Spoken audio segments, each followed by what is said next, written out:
Welcome to Bible in a Year, Day 28. Today I read Genesis chapters 46 and 47. But before I get into today's reading, I wanted to elaborate on something from yesterday. When Jacob learned that the Egyptian governor, whom he did not know was Joseph at the time, requested the brothers to return with Benjamin, Jacob's oldest son Reuben offers to protect Benjamin. In chapter 42, verse 37, Reuben says to Jacob, "Kill my two sons if I do not bring him back to you. Put him in my hands, and I will bring him back to you." Jacob refuses in the following verse, saying, "My son shall not go down with you." In the next chapter, another brother steps up. Chapter 43, verses 8 and 9.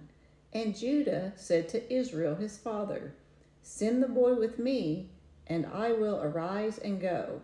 I will pledge his safety." Granted, times are now more desperate, as when Reuben offered, they had a stash of grain, and when Judah offered, the grain had been depleted.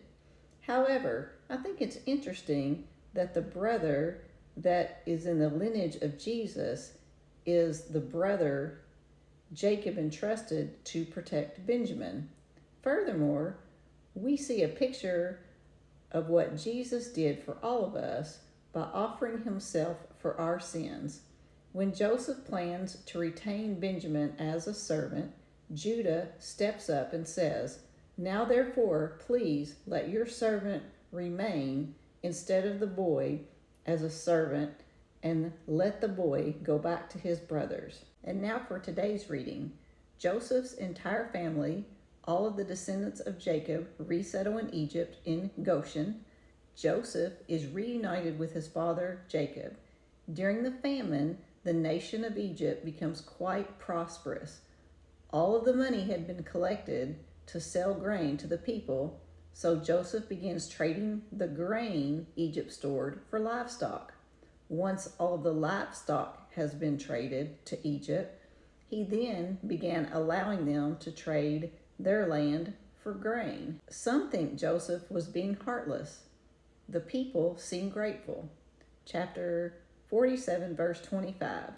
And they said, "You have saved our lives. May it please my Lord," lowercase l, "we will be servants to Pharaoh." What are your thoughts? Today's reading ends with the death of Jacob at age 147. Before he dies, he makes Joseph promise this: "Do not bury me in Egypt, but let me lie with my fathers." Jacob had not forgotten God's promise and the land that would belong to Israel. He knew they would be leaving Egypt.